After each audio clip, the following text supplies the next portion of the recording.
Class 11 student, তোমরা কেমন আছো? আশা করি ভালোই আছো। আমরা আবার ভিডিও ক্লাসে ফিরে এলাম। দেখো, আমরা এর আগে কর্মা নিয়ে আলোচনা করেছি, গোটা টেক্সট আমাদের আলোচনা শেষ হয়ে গেছে। আমরা আজকে টেক্সচুয়াল গ্রামার নিয়ে আলোচনা করব অন কর্মা।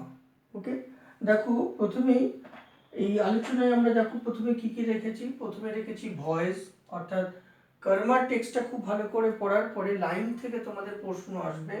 নাম্বার 1 হচ্ছে ভয়েস আসবে, তারপরে দেখো আসবে ন্যারেশন আসবে, তারপরে আসবে interchange of parts of speech, তারপরে স্প্লিট আপ আসবে, আর্টিকেল প্রিপোজিশন আসবে, তারপরে এরর কারেক্টিং আসবে এবং ট্রান্সফরমেশন অফ সেন্টেন্সেস আসবে। তাহলে আমরা প্রথমে কতগুলো ভয়েস নিয়ে আলোচনা করছি। দেখো, টেক্সচুয়াল অর্থাৎ টেক্সট থেকে লাইন তুলে তোমাকে ভয়েস চেঞ্জ করতে বলবে এবং তোমাকে সঠিকভাবে কিন্তু লিখতে হবে। ঠিক আছে, ধরো আমি প্রথমে আমরা ভয়েস নিয়ে আলোচনা করছি। প্রথমে নাম্বার 1 আমি লিখলাম she wore a dirty she wore a dirty she wore a dirty white sari, white sari with red border, with red border. ওকে, ধরো এই লাইনটা ধরো দিয়েছে আর কি, যে she wore a white sari with red border, অর্থাৎ মিসেস লেডি লাল কি পরেছিল?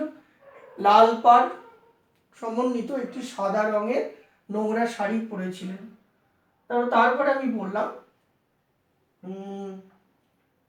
he did not like her,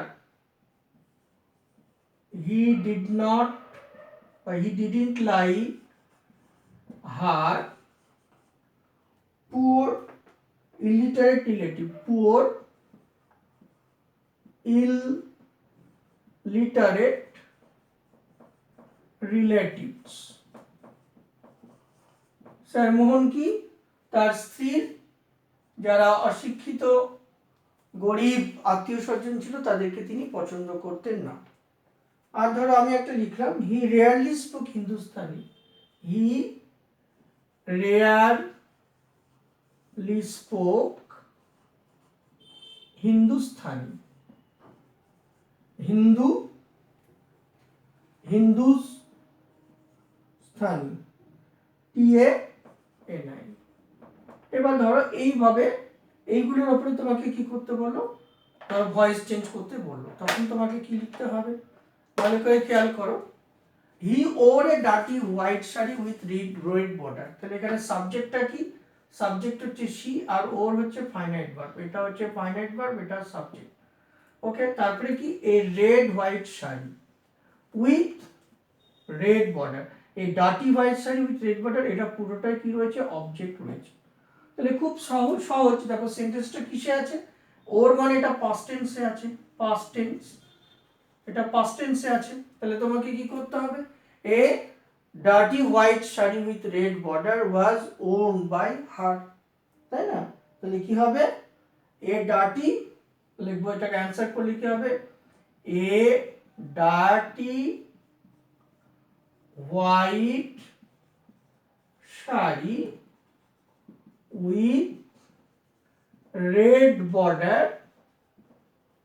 was owned, WORN, অর্থাৎ ওন, ওরের পাস্ট পার্টিসিপল হচ্ছে ওন, ওয়্যার ওর ওন, অর্থাৎ ওয়্যার WEAR, তার থেকে পাস্ট টেন্স হচ্ছে WRE আর পাস্ট পার্টিসিপল হচ্ছে WORN, V1 V2 V3, এটা তোমাকে মাথায় রাখতে হবে।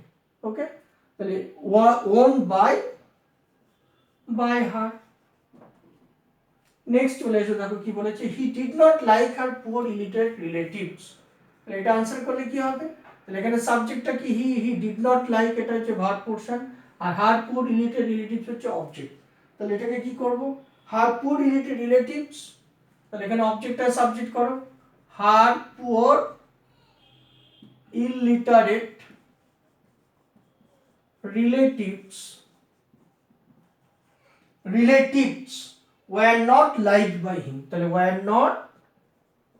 were not liked by by হিম।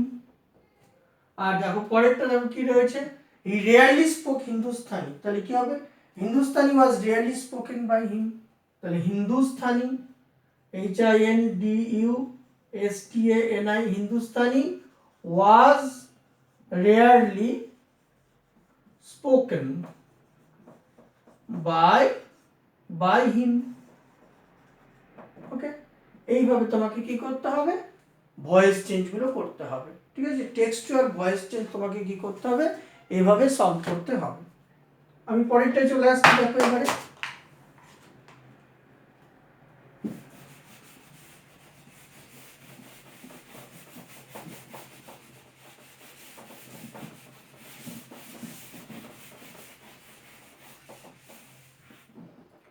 এবারে আমরা ন্যারেশন সলভ করি, তাহলে বুঝতে পারবে। আমি ন্যারেশন দেখাচ্ছি, দেখো ধরো আমি বললাম,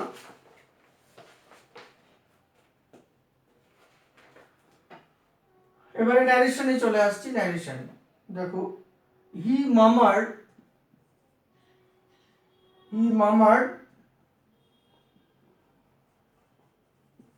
কমা ইনভার্ট করার মধ্যে লিখলাম, you are so very much like everything else, you R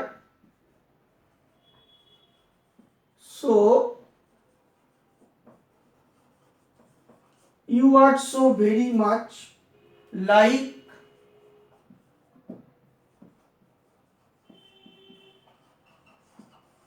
like everything else in the country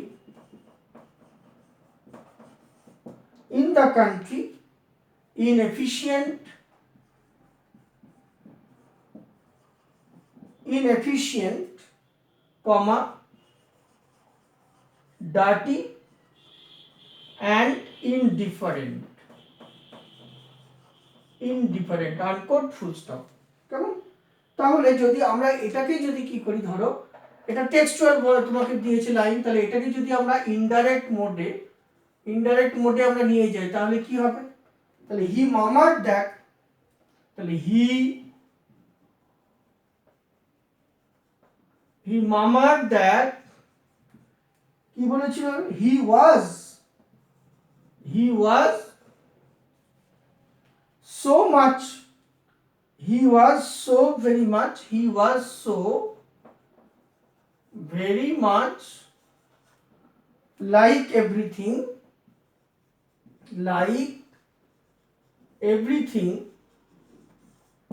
ওকে, যেহেতু এটা পাস্ট টেন্সে আছে তাই রিপিটিং স্পিচ অনুযায়ী রিপিটেড স্পিচ ভার্বটাকে পাস্ট টেন্স করতে হলো, তাহলে he was so much like everything else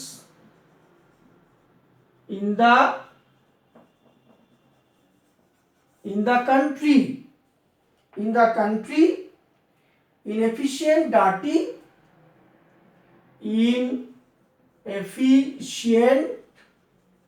comma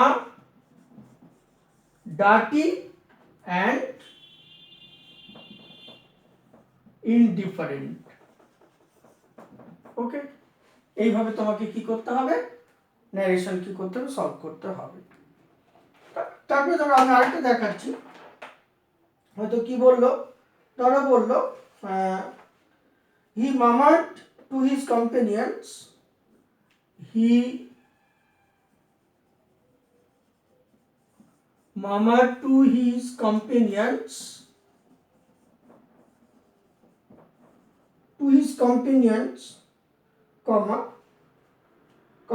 কমা বিভাগের মধ্যে আছে গেট দ্য নিগার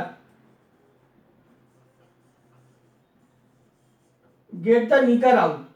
ওকে, তাহলে এক্ষেত্রে কি করব, তাহলে হি মামার টু হিজ কম্পেনিয়ন, মানে সৈনিকটা কি করেছিল, তার সঙ্গীকে উদ্দেশ্য করে ফিস করে বলেছিল যে ওই নিগারটাকে কি করুক, ওই আদিবাসীটাকে বের করে দাও। তাহলে এক্ষেত্রে আমরা কি করব, হি মামার two his companions to get the nigger out, তাহলে এটা ইম্পারেটিভ মোডে আছে, তাহলে কি হবে, হি murmured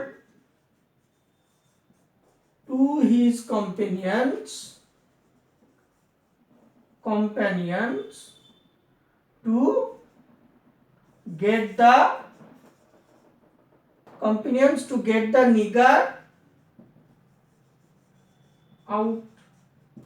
এইভাবে তোমাকে কি করতে হবে, ন্যারেশন সলভ করতে হবে। ওকে, তারপরে দেখো পরেরটায় চলে আসছি আমরা।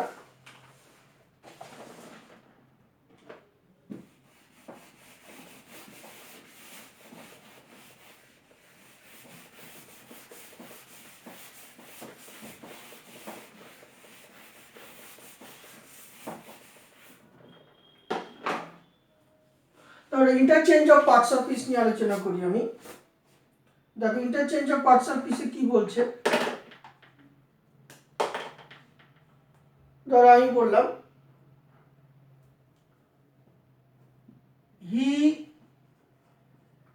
he did not like her poor relatives।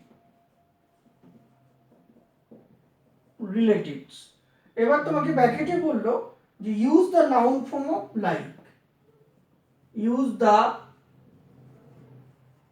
Noun form of like, লাইকের নাউন ফর্ম ব্যবহার করতে বললো। তারপরে ধরো দ্বিতীয় নম্বর আমি বললাম যে his heart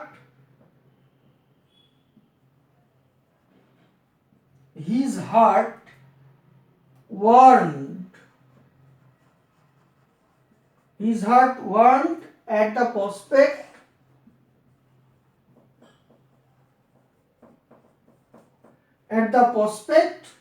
of an impressive conversation। ওকে, এবারে ধরো তোমাকে ব্র্যাকেটে বললো use the adjective form of warm. Okay, তাহলে এখানে ওয়ার্মড আছে, তাহলে use the adjective form of warmed. Okay, warmed এর অ্যাডজেক্টিভ ফর্ম ইউজ করে বাক্যটাকে রিরাইট করো। তাহলে এক্ষেত্রে আমরা কি করব, তাহলে এক্ষেত্রে আমাদের উপায় কি, তাহলে তোমাকে কি করতে হবে, লাইকের তোমাকে কি করতে হবে, লাইকটাকে নাউন ফর্মে নিয়ে আসলে কি হয়, লাইকের নাউন ফর্ম হচ্ছে লাইকিং। তাহলে লাইকিং শব্দটা তোমাকে কি করতে হবে, ব্যবহার করতে হবে। তাহলে he did not like her poor relative, তাহলে এটাকে করলে কি হবে, he had no liking for her poor relatives. তাহলে কি লিখবো, হি হ্যাড নো লাইকিং, তার কোনো পছন্দই ছিল না, হি হ্যাড নো লাইকিং কাদের প্রতি, ফর হার পুয়ার রিলেটিভস, তার গরিব আত্মীয় স্বজনদের প্রতি তার কোনো পছন্দ ছিল না। তাহলে এখানে লাইকিংটা কি হয়ে গেল, নাউন ফর্মে কনভার্ট হয়ে গেল। তাহলে এটা কি হলো, তাহলে অ্যান্সারটা রাইট হলো। এবার দেখো পরেরটা, his heart warmed at the prospect of an impressive conversation. তাহলে এখানে ওয়ার্ম কথাটাকে কি করব, আমাকে অ্যাডজেক্টিভ ফর্ম করতে হবে। তাহলে কি লিখবো, হিজ হার্ট বিকেম ওয়ার্ম। তাহলে কি লিখবো, হিজ হার্ট বিকেম ওয়ার্ম। তাহলে এবার দেখো আমি একটা ভার্ব নিয়ে এলাম বাইরে থেকে, বিকেম নিয়ে এলাম আর ওয়ার্মটাকে ছেড়ে দিলাম, তাহলে ওয়ার্মটা অ্যাডজেক্টিভে কনভার্ট হয়ে গেল। ওকে, অ্যাট দ্য প্রসপেক্ট, এবার লিখে দেবো at the prospect, PROSPECT, at the prospect of an impressive conversation, of an impressive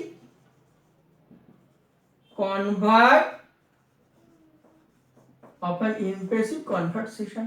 তাহলে হয়ে গেল। এইভাবে কি করতে হবে, interchange of parts of speech তোমাকে সলভ করতে হবে। ঠিক আছে, আচ্ছা এবারে দেখো আমরা চলে আসছি পরেরটাই।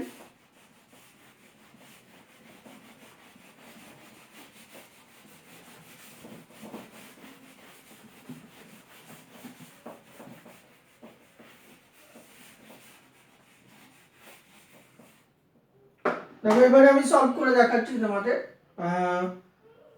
স্প্লিট আপ করে দেখাচ্ছি। দেখো আমি বললাম স্প্লিট আপ মানে একটা লম্বা সেন্টেন্স থাকবে, সেটা কমপ্লেক্সও হতে পারে, কম্পাউন্ডে হতে পারে, সেটাকে ভেঙে তোমাকে কি করতে হবে, ছোট ছোট স্মল সেন্টেন্স বা সিম্পল সেন্টেন্সে কনভার্ট করে লিখতে হবে, এবং সেন্টেন্সের সিকোয়েন্সগুলোকেও কিন্তু তোমাকে ঠিক রাখতে হবে। সেটা কীরকম দেখো আমি বলি। আমি ছোট ছোট সেন্টেন্স লিখছি। স্যার মোহন, আমি লিখলাম sir Mohan wondered, WONDERED, wondered.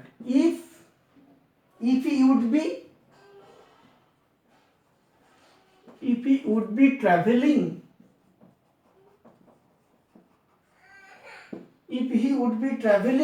along, আর তারপরটা বললাম, হয়তো পরে বললাম, he surveyed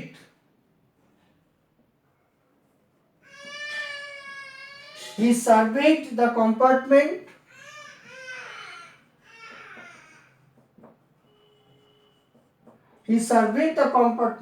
and noticed, noticed the unoccupied berth.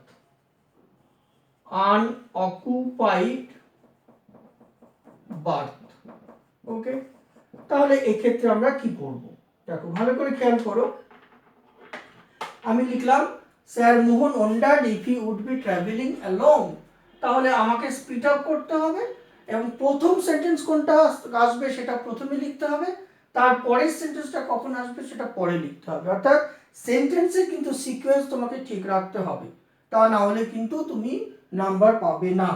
তাহলে কি হবে দেখো, প্রথমে sir Mohan would be travelling along, তাহলে এখানে লিখবো স্যার মোহন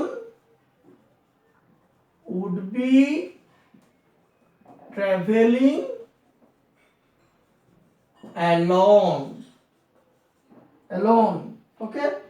তারপরে দেখো পরেরটা কি লিখবো, he wondered about it, তাহলে he wondered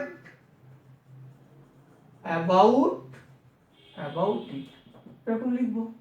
আচ্ছা, তারপরে এটা কি আছে দেখো, he surveyed the compartment and noticed an unoccupied berth, তাহলে এখানে কি লিখবো, he surveyed the compartment, প্রথম সেন্টেন্সটা হচ্ছে he surveyed, SURVEYED, তাহলে he surveyed the compartment, এটা প্রথমটা হবে, ওকে। আর তারপরেরটা কি হবে, পরেরটা হচ্ছে তোমার he noticed the unoccupied berth, তাহলে he noticed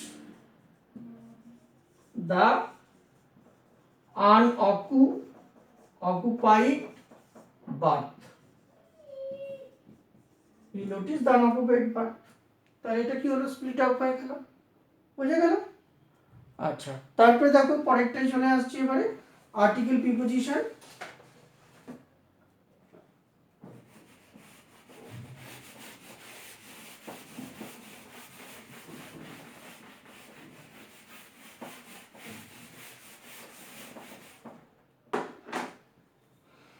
আচ্ছা, এবার দেখো আমি আর্টিকেল প্রিপোজিশন সলভ করে দেখাচ্ছি। ধরো তোমাকে বললো আমরা এখন আর্টিকেল প্রিপোজিশন করব, তাহলে ধরো লিখলাম the mirror was obviously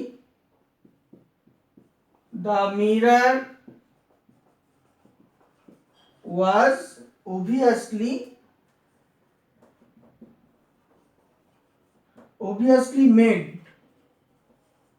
dash India,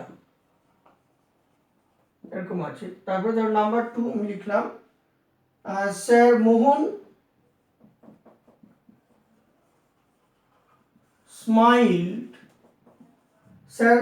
smiled dash the mirror, okay, dash an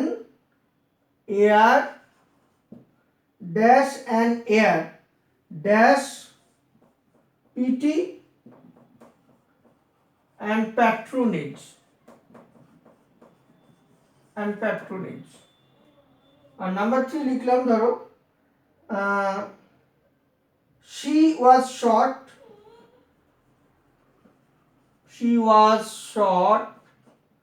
and fat and dash her middle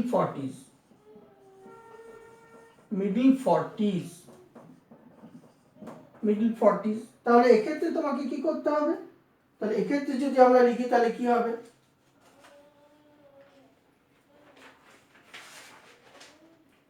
দেখো কি হচ্ছে এখানে, অ্যান্সারটা যদি আমরা করি তাহলে sir the mirror was obviously made, তাহলে কি হবে? মেডের পরে কি হবে? Made in India, the made in ইন্ডিয়াটা তোমাকে লিখতে হবে।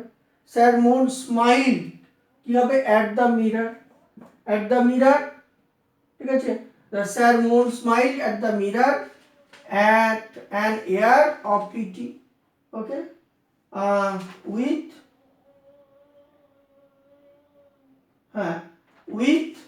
an air of pity, তাহলে with লিখবো, তাহলে with an air of pity, okay.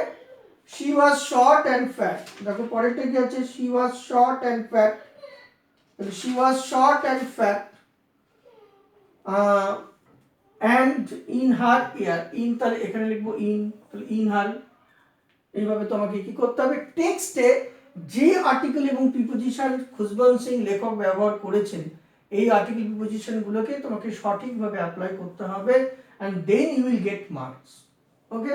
না হলে কিন্তু রং হয়ে যাবে, ওকে? ক্লিয়ার? আচ্ছা, তারপরে পরেরটায় চলে আসছে, দেখো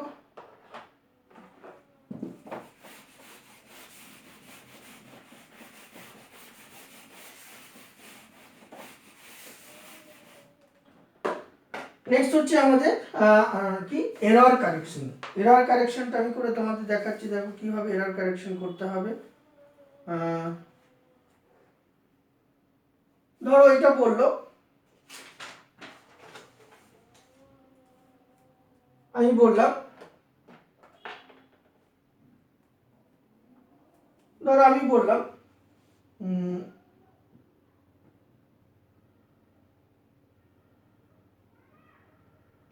the mirror was obviously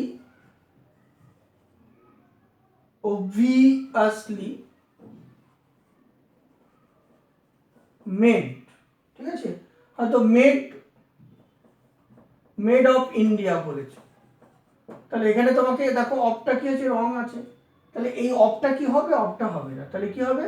তাহলে এরর কারেকশন করলে কি হবে? এখানে এরর কারেকশন, এররটা হচ্ছে কি? অফ, তাহলে কারেকশনটা কি হবে? কারেকশনটা হবে মেড ইন ইন্ডিয়া, এটা হবে কারেকশন। এইভাবে তোমাকে লিখতে হবে, ঠিক আছে? ধরো তোমাকে বললো স্যার মোহন ড্যাশ sank, স্যার মোহন আর কি sank dash a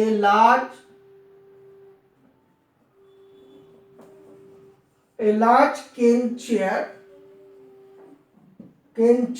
dash drink, okay? Sir Mohan sank dash a large cane chair dash drink, তাহলে এক্ষেত্রে আমাকে কি করতে হবে? ধরো তোমাকে এখানে কি আছে? sank, ধরো এখানে বলেছে sank, এখানে ইন আছে, মনে করো ইন আছে, আর ধরো এখানে আছে তোমার কি টু না করে চেয়ার ফর আছে ফর ড্রিঙ্ক, তাহলে দেখো এই ক্ষেত্রে দুটোই কিন্তু ভুল আছে, তাহলে ভুলটাকে সংশোধন করে তোমাকে কি করতে হবে? স্যার মোহন স্যাঙ্ক, এই জায়গাটা কি হবে? ইনটু হবে, ইন হবে না, ইনটু হবে, ইনটু এ লার্জ কেন চেয়ার, কিসের জন্য? টু ড্রিঙ্ক, মানে পান করার জন্য। তাহলে অ্যান্সারটা হচ্ছে তোমাকে কারেকশন করে লিখতে হচ্ছে স্যার মোহন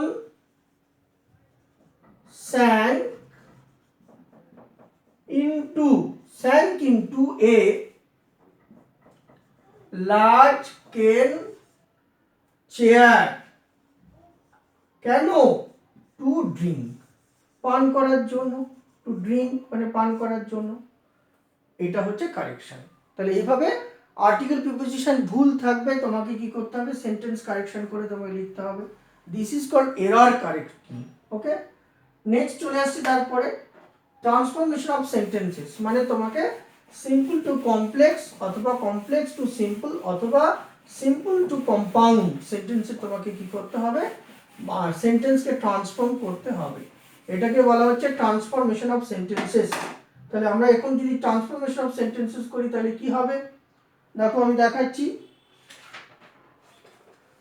ধরো আমি বললাম he never showed any sign of eagerness. ধরো আমি বললাম he never showed, he never showed any sign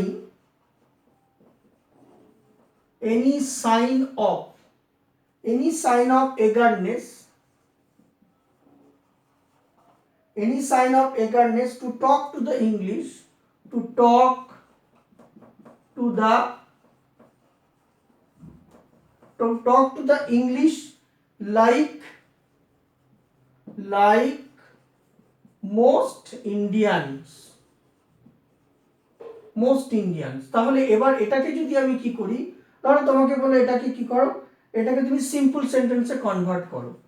হয়তো সিম্পলে বলো তাহলে তোমাকে সিম্পলে কনভার্ট করলে কি হবে, সিম্পলি যদি তুমি কনভার্ট করো তখন তোমাকে কি লিখতে হবে যে he never showed any sign of eagerness to talk to the English like most Indian.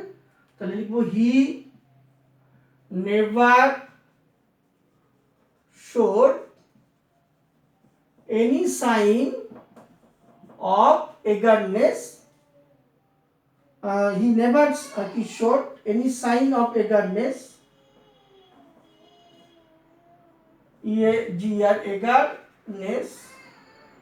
eagerness to talk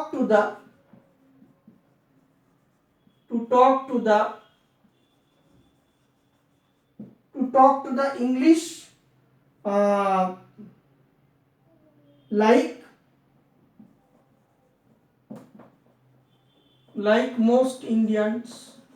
like most Indians, এরকম হবে। আর ধরো এটাকে যদি কম্পাউন্ড করতে বলো তাহলে তোমাকে এবার বলো কম্পাউন্ড করো, তাহলে কম্পাউন্ড সেন্টেন্স করবো, তাহলে কি হবে, he never showed any sign of eagerness to talk to the English but the most Indians did it। ঠিক আছে, তাহলে কি হবে, তাহলে লিখবো he never showed any signs of eagerness to talk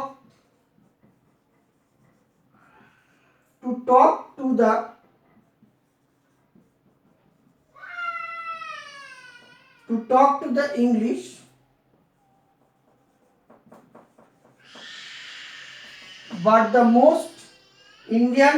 but the most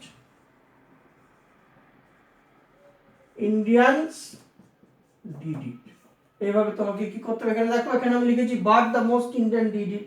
এই যে এখানে এটা লিখলাম, অর্থাৎ দুটো সেন্টেন্স কি করলাম, একটা কনজাংশন দিয়ে কি করলাম, যুক্ত করে দিলাম, তাহলে এটা কম্পাউন্ড সেন্টেন্স হয়ে গেল। এইভাবে তোমাদের কি করতে হবে, টেক্সচুয়াল গ্রামার সলভ করতে হবে।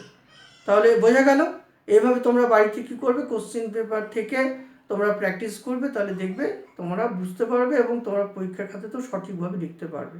তাহলে আজকে এই পর্যন্তই, তোমরা সবাই মন দিয়ে পড়াশোনা করো এবং ভালো থেকো, সুস্থ থেকো, তোমাদের অনেক অনেক ধন্যবাদ। Thank you.